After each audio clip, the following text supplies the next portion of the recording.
Metro Detroit's biggest used book and media sale is back for its 21st year. Bookstock returns to Laurel Park Place in Livonia for 1 week, beginning on April 27th. Nearly 400,000 gently used books, DVDs, CDs, books on tape, and vinyl records are going to be on sale at bargain prices. Proceeds benefit literacy and education projects here in the Detroit and the Tri-County area.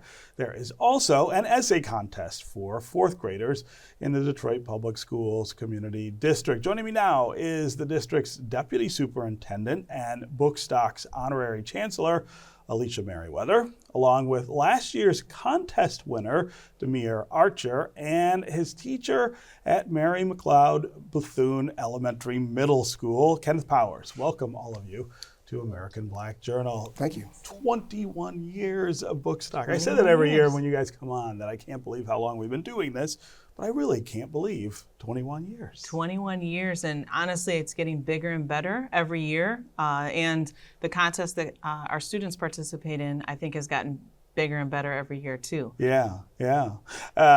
What, in your mind, is the sort of power of this celebration of media and words and literacy to a district like DPSCD?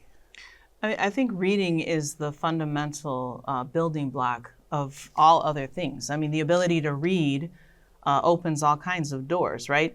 Not only can you read information, which increases your knowledge about subjects, but you can read about places that exist that maybe you'd like to visit, and places of the imagination that I think sparks your thinking in different ways. And so, to me, anything that we can do to promote literacy, reading, the love of reading and writing is a win. Yeah. So Bookstock has been a great partner with the Bookstock contest, but also we've also partnered to have classes go to Bookstock, and they got Bookstock bucks, and we're able to pick out books and take those back to their homes. So I just think all of what's connected to Bookstock is a win. Honestly. Yeah. Kenneth, talk about how this contest kind of plays out in the school at Bethune. Okay, it plays out very well. It really motivates students to write, and it gets them more engaged. We had students this year go to the contest too this year.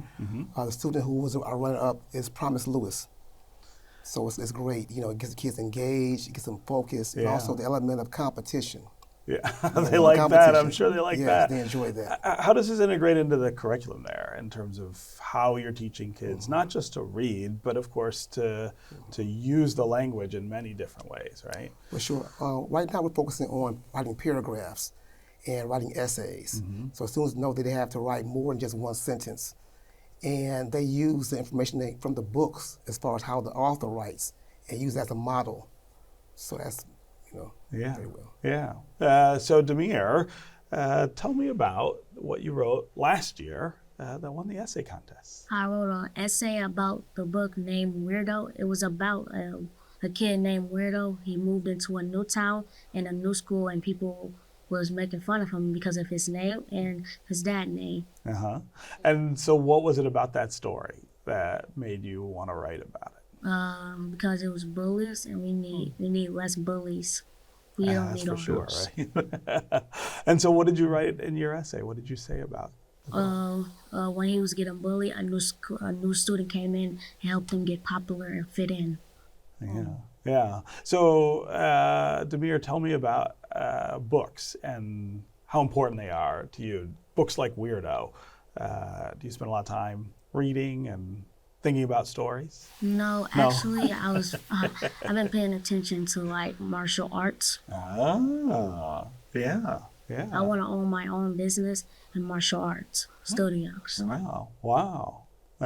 So Alycia, students like Damir are wonderful examples of how something like Bookstock, but also the emphasis on literacy and words and ideas are in the district. And you know what, I think Damir's example is a really good one. Is his passion may not be reading and writing, martial arts and entrepreneurship, but there's still this opportunity to connect with books, write about what you've read, and win a contest and learn something along the way. So regardless of if you're going to be an author or not is not really the point. The point is reading, reflecting, writing, learning. And so I think what Damir shared even about the topic of the book, about bullying, and saying this is something we need to have less of in schools and countries, about how we treat people.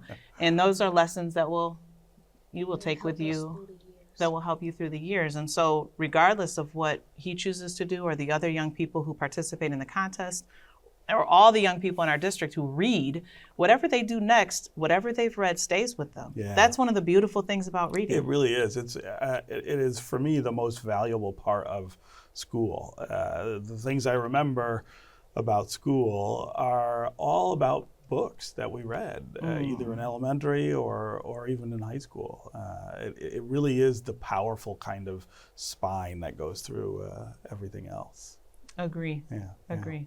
Kenneth, talk about this year's contest, the runner-up, the essay that they did. This year, runner-up was Promise Lewis.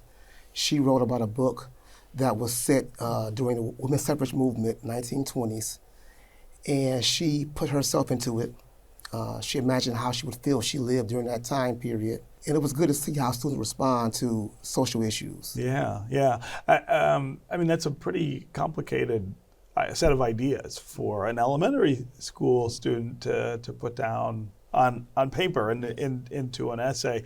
Is that a reflection of the way that you're trying to get the students there to think about not just reading, but how to use the language in bigger ways? Yes, I'm trying to get the students to write paragraphs.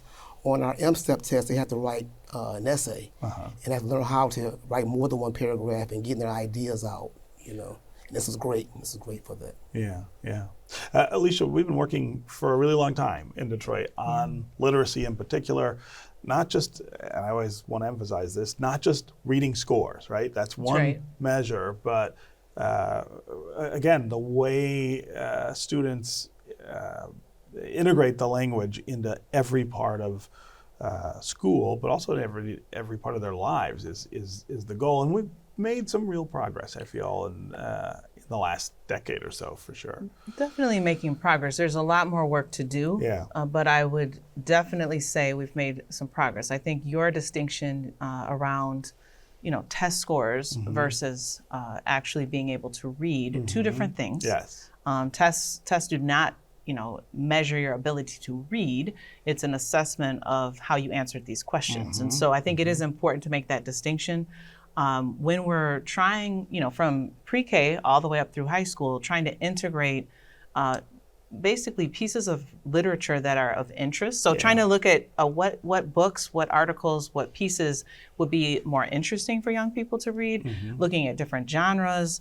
A few years ago, we revamped the curriculum completely, and I think some of those changes have really had a positive impact in the classroom, and we continue to work. There's a lot of work to be done, not just in Detroit Public Schools, but in the city of Detroit, state of Michigan, our country, around really moving towards proficiency in reading and learning, really. I mean, just be a lifelong learner. Right. We want to inspire young people that when they leave Detroit Public Schools, they read whatever they want to the rest of their lives and continue to learn. Yeah, and we've changed the way in the district that we're teaching reading in the last decade, is that right?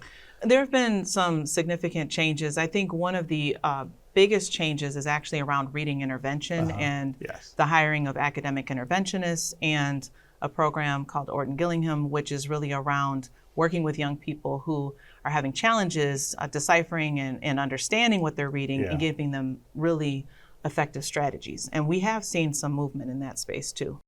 Congratulations again on the essay that you wrote last year. And of course, congratulations on 21 years of Bookstock. Yeah.